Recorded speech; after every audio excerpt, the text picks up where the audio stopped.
Hello, everyone. I'm Chester44, also known as Fly, and welcome to this Let's Play of Solasta, Crown of the Magister. And that's the only time I'm going to be saying the full name. From here on, I'm just going to be calling it Solasta. New game time. It's been a while. I've been picking some very long games lately, but that's kind of what happens, I guess. Anyway. Solasta is, to my knowledge, an RPG based on D&D's 5e system. Much more on the mechanical side of things. I don't know too much about how the story goes. I mean, I did play the original adventure story campaign thing once before. Never played any of the others. But I'm gonna give it a go this time. I need something to play. How about we give this a go and see how it goes, shall we? It does have a relatively in-depth character creator, at least with the details and the like, but I'm gonna skip through all of the creating of characters, because that's gonna take way too long to make up 4 characters, because if you make up 4, I already went and made up a couple. So, we're going to start it, and we're going to do the main Crown of the Magister campaign first. We'll do the others later on. Probably follow up with the sequel one at some other point. Yeah, this one follows on from the event, so we'll probably do Crown of the Magister, Palace of Ice, then Lost Valley, then these other 2. I think that's fine. Anyway. Let's see. The characters I made, we will have Anna Windstar, a Tiefling Paladin. We will have Gara Norisan, a Dragonborn Cleric. More on the fighty side than the healing side, but he'll still do it. We have Aaron Mistborn, a human No. We're gonna go with Lysani Aranis next, a half-elf bard.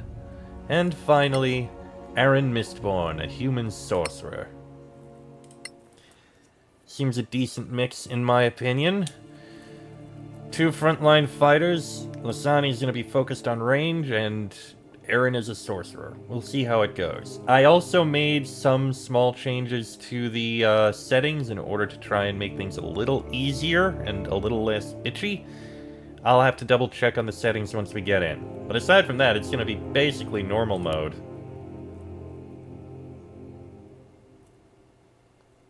Anyway, let us begin. Brightness should be fine. Yeah, more or less. Let us begin. Come on. Hopefully this should go well. I remember playing that I had a lot of annoyances at times with having to do a lot of reloads. I'm going to try not to do too much of that, but we'll see how things go. Before the Cataclysm, there were no gods on Solasta. No humans either.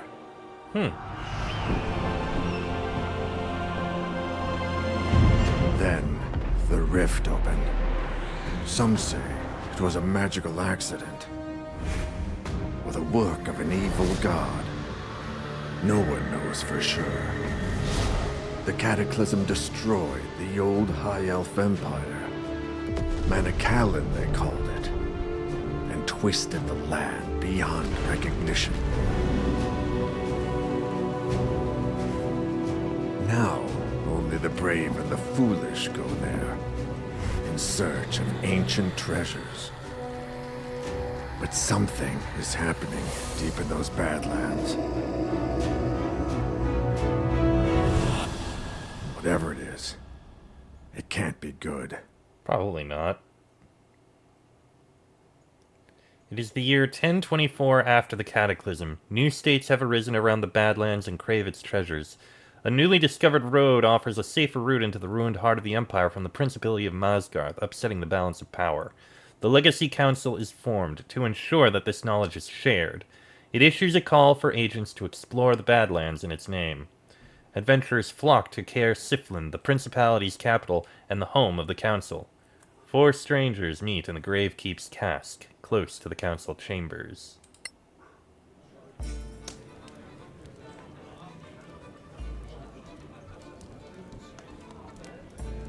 This beer tastes like donkey piss. Not that I'm complaining. A little crude. Is this the place for the Legacy Council job? Hope I'm not too late. Ran into a bit of trouble on the way here. Take a load off. There's plenty of donkey piss to go around. Didn't realize I gave them the same voice. Oops. If you're here for the council job, get in line. Though if this Lord Karen doesn't show up soon, I may go looking for him. Another round, barkeeper. 4 of your finest flagons of donkey piss, please. I see you're all making the best of this. We do what we have to. So, what's this trouble you were telling us about? I was proceeding down the highway, minding my own business, when 3 brigands burst from the bushes and waylaid me. They carried me off to some ramshackle prison, an imperial ruin of some sort. Fortunately, the walls were as weak as this indifferent ale we're drinking. I believe this is basically their version of tutorial. I'm going to learn each of the ways things work. Escape the bandits' prison. Okay.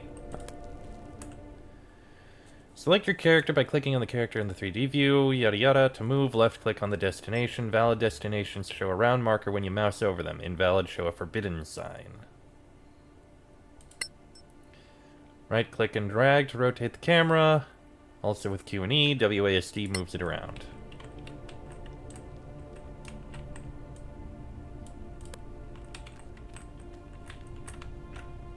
Okay, tab recenters. I guess that's the one I was in. Click the journal button to open the quest log. This will give you more information on your current objectives along with useful context. Note that the journal contains much more information than the quest log. The log lists your current objective, which you must complete in order to move the quest forward. You may have other optional objectives. The log also gives you hints and context to help you understand subtleties. Yep, quest log. Find a way out. The bandits left you in a ruined cell. There must be a weak wall or a hole somewhere in one of the other cells. Adventure log. Okay, that has all the information. Bestiary, which has, I guess, the creatures. We don't have much knowledge. I guess we get the knowledge over time. Factions. I think we'll be looking at the factions later. And the tutorial, which we're going through right now.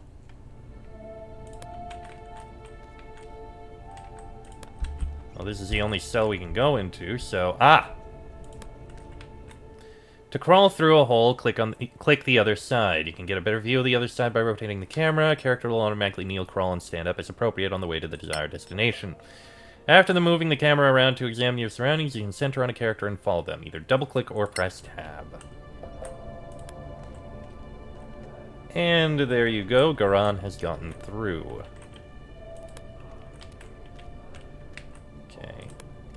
Is there a map? There is a map. There's a basket down here. Aha! With a torch. Blessed are the light bringers. That's one way to put it. Press and hold the Alt key to highlight various interactions. Yeah, Alt key, okay. Got it.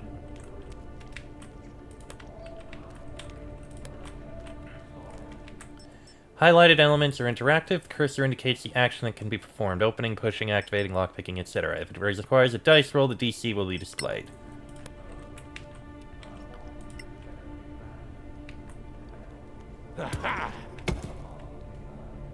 Ah! And I can crawl under here. Found a way out, leave the cave, and I start climbing up this way. To jump or climb, simply click on the destination. Depending on the character's strength and proficiency with athletics, you can climb and jump between 2 and 5 cells. You can always jump over 2 cells, drop down 3 cells, and climb up 1 cell, or climb up easy surfaces like ladders or ropes without any trouble. Okay. Character with strength below 15 and no proficiency in athletics cannot jump far enough to reach the chest. Okay. I might be able to. In general, the critical path is always open to characters without superior physical abilities. However, optional loot is sometimes harder to reach. Don't give up, though. You may find another way to get to this chest. Cannot get there. Can't jump high enough. But it looks like there's another way to get there.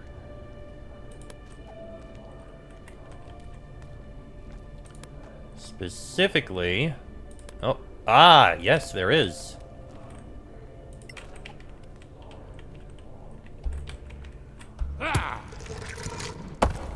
Boom. And I can push this through in order to get to the chest.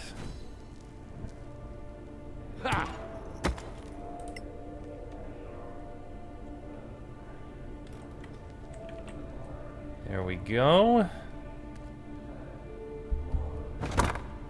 And inside we have a potion of healing. Convenient. And it looks like we can push this to... Oh, I see enemies. Dead enemies. Oh, another chest. Perfect.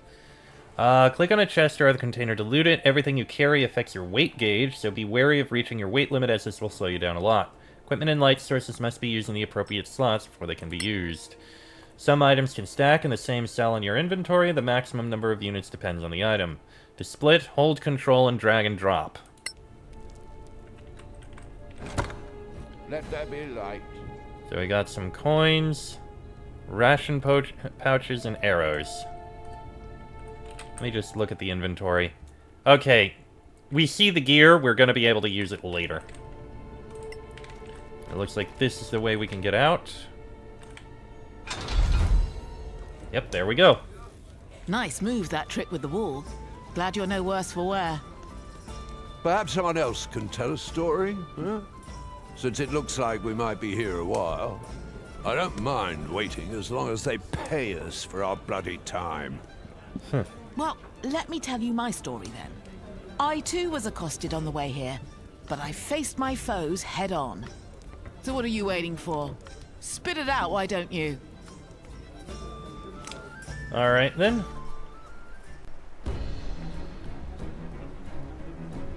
So this will be combat then, I suppose. Yep, a battle starts.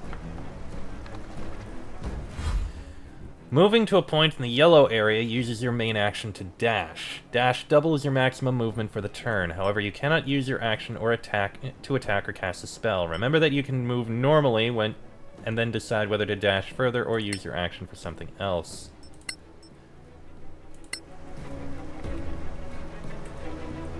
Get rid of the wolves. I mean, I could run, but why? I got a weapon. I can smack these wolves. In fact, I just killed one. And that's all I can do there. Wolf missed. Oh, there's another one.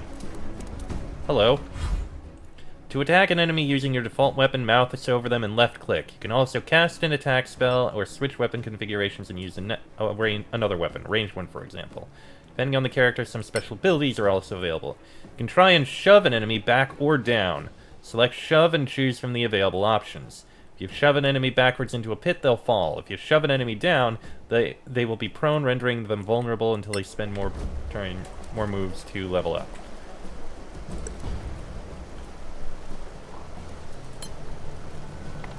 Let's see what happens. Well, that one's dead. That works. Clicking dodge uses your main action and provides the following benefits. Until the start of your next turn, all attackers you can see have disadvantage on their rolls to hit, and you have advantage on dexterity saving throws. Not that I need to, just smack the wolf down. There we go. Unbeatable.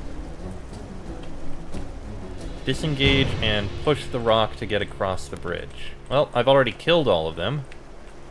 Ah, that's the wolf. That's the rock they're talking about.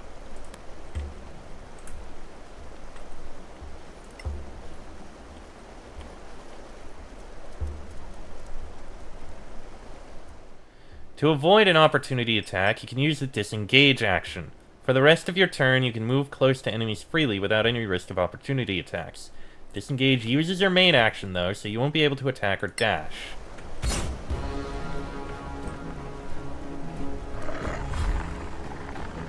Oh, that's actually very tough. Okay, and we have to disengage. So I go around to this.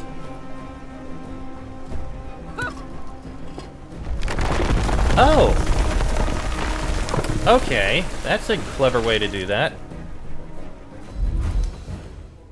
What a bunch of namby-pambies. You're lucky you weren't attacked by Sorax. Hello? I don't remember anyone asking your opinion. The Badlands are thick with them, shape-shifting bastards. Go easy on him. He's just a harmless old drunk. Probably saw lizard folk or dragonborn or something. You think I don't know the difference? Yeah, there's a All dragonborn those right spines here. on their backs, those jaws. You've never seen anything like it. Not lizard folk, not troglodyte, not dragonborn, I'm telling you. No one believes in Sorax anymore. Except the Church of Einar, of course. There's a Sorak under every bed if you believe them. Ah, easy now. Don't mock people for their faith. Read them books. Sorax are masters of deception, infiltration. Anyone here could be a Sorak. You'd never know. Oh, come on. You'll see. So, anyway, Sorax might be legend, but orcs are quite real, and not just in the Badlands. Obviously. I stumbled across a secret settlement right here in the Principality. What? High in the hills, 2 days west of here. I left the main road to find a shorter way through, and I was making good time when I dropped through a sodding sinkhole into a cave.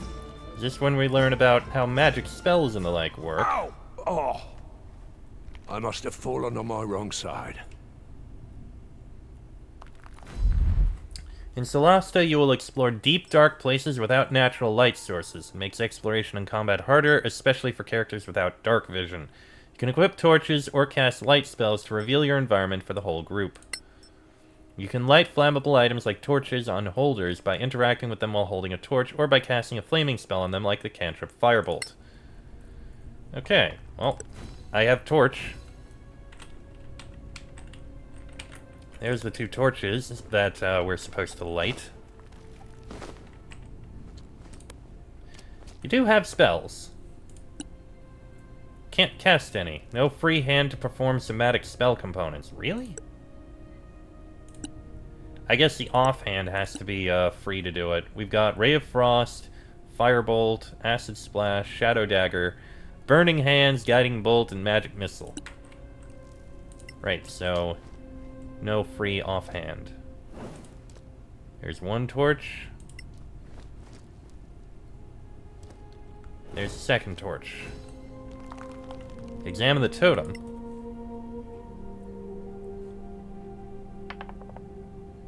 That was... wow. What the? Well, whatever this is, it's not good. Nat 1. Ouch.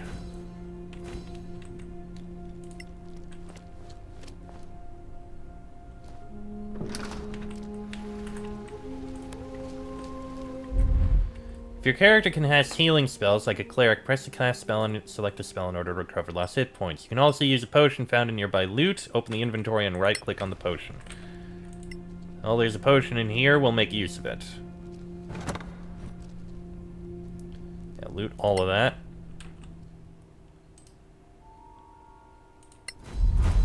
There you go. Now we explore further. Oh. There they are. If they see me, I'm dead.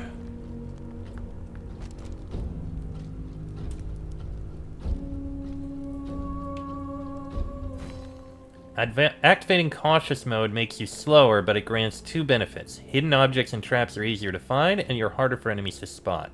When an enemy starts to notice your presence, a gauge appears above their head, giving you time to react and return to hiding. Remain 3 cells above the enemy in this mode, and you can't be detected.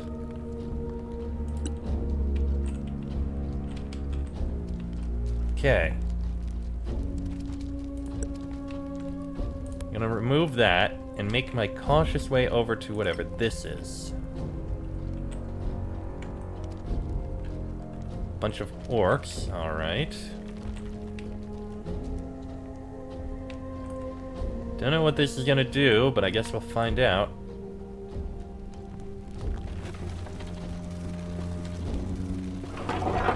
Oh! Opened another way out. That's actually perfectly fine. Go for it.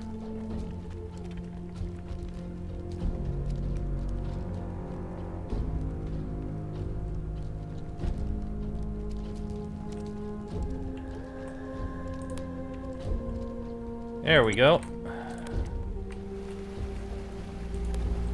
And it looks like... Oh! Oh no, I did loot that one. Looks like after this, I jump across.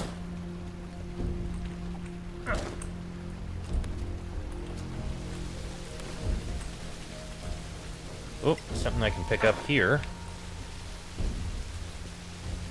Abyss moss.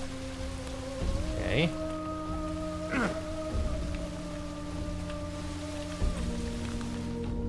Oh, here we go. Campfire.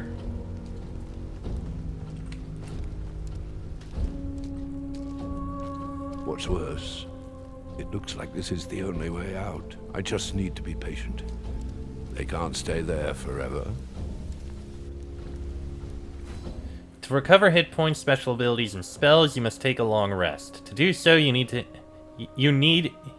to gather your party around a safe place and have one ration of food per party member. Safe places are represented by a campfire. They're also shown on the map. Many spellcasters know more spells than they can recall at a given time. Prepared spells represent those a character can use by spending spell slots. Check your hero's lists of known spells and choose which ones you want to prepare. Spells that are not prepared cannot be cast. Many characters know more spells than they can prepare, so choose carefully for the given situation.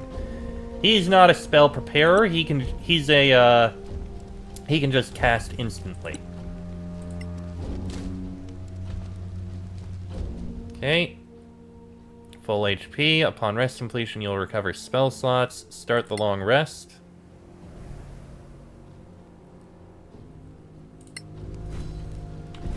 Oh, the orcs have left. Which means that looks like the way out. Oh, there we go. I would have slaughtered every one of those green-skinned monsters. Orcs have a very distinctive stink. Huh. I'm beginning to think Lord Karen might be a mythical creature. We've all told a tale of our travels here. All but one of us. Indeed. Yeah, but I have good reason for that. It's none of your bloody business. And yet she's You a can't bard. have a true friendship without trust. What are you hiding? Fine. You want to know the truth? I stopped on the way here to visit an old friend of mine and discovered he was up to his eyeballs in debt with a loan shark. So he was in dire straits. Indeed. He put up a family heirloom as collateral and wanted me to reacquire it. Because, you see, I can be quite stealthy when necessary. And here's where we learn the sneaky part of mechanics.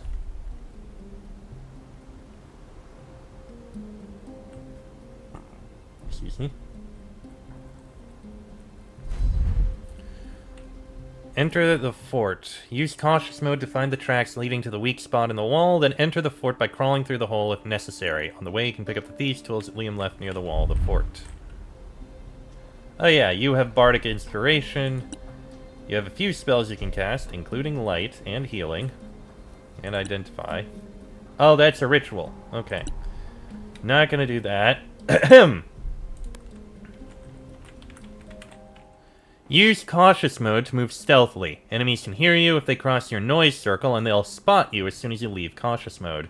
Your noise circle depends on your armor type and your stealth skill. Also, it's a good idea to avoid moving into an enemy's field of view while carrying a light source.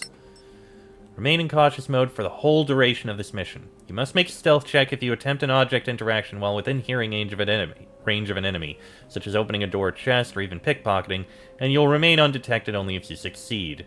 Cautious mode also allows you to find and follow tracks, which I see here.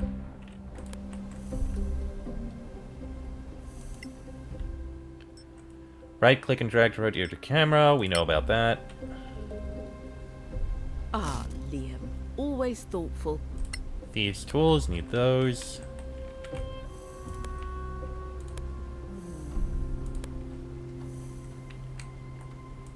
There we go. Need to make my way in here.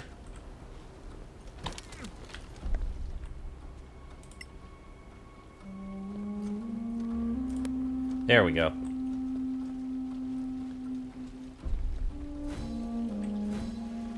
Reach the next courtyard.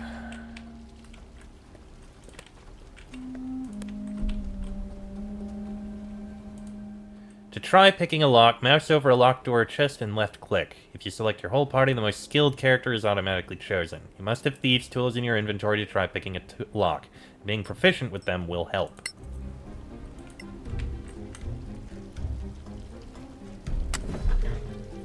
Oh, that got picked easily enough.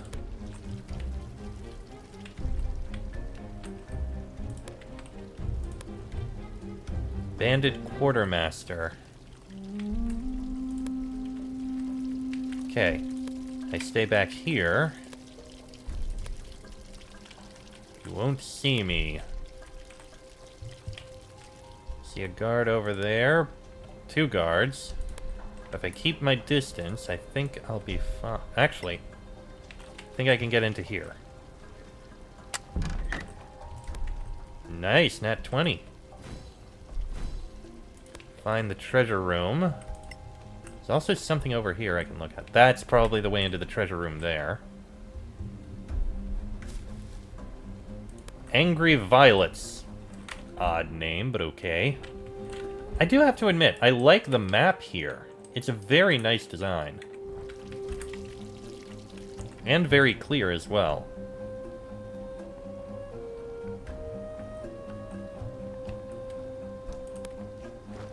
There's a trap. Alright, we've got a trap. To disarm a trap, you must first detect it. If you try to open or lockpick a chest with a trap that you haven't detected, you'll only find out about the trap when you trigger it. To try disarming a trap, mouse over and left click, yada yada yada. Some traps can only be disarmed by triggering them. If you fail to disarm a trap, you may trigger it or lock it. Lock it? Or simply need to try again.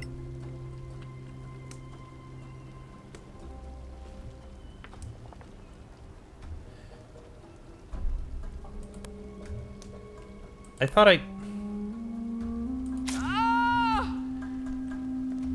I activated the thing that would allow me to try things twice.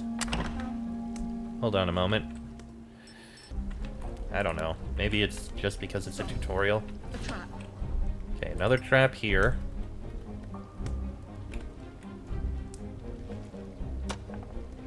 That time worked. The gem and some gold. And now we need to escape from the fort. And... oh dear, he's over there.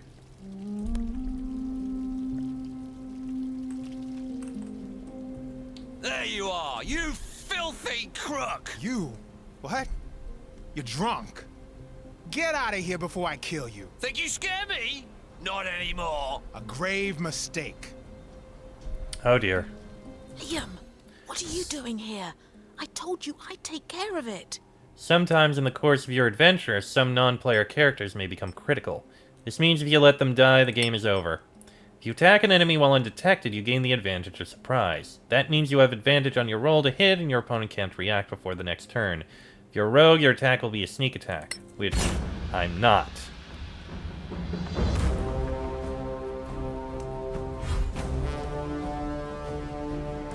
Well, I can get in and attack. Clumsy idiot. Well, a lot of damage. I cannot cast anything there. Okay. Ow. Oh, you missed, but...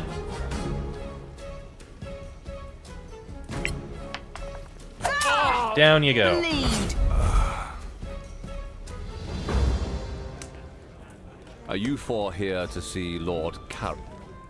Alright. And we're going to pick up this, this cutscene in the next episode.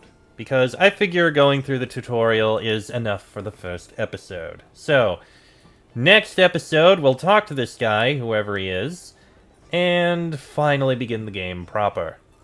But that'll be in the next episode. So, until then, I am Chestic44. I'll say name is Fly. That is Anna, Garan, Lasani, and Aaron? I think those are the names. I gotta get used to saying the names again. This has been a Let's Play of Solasta, and I shall see you all next time.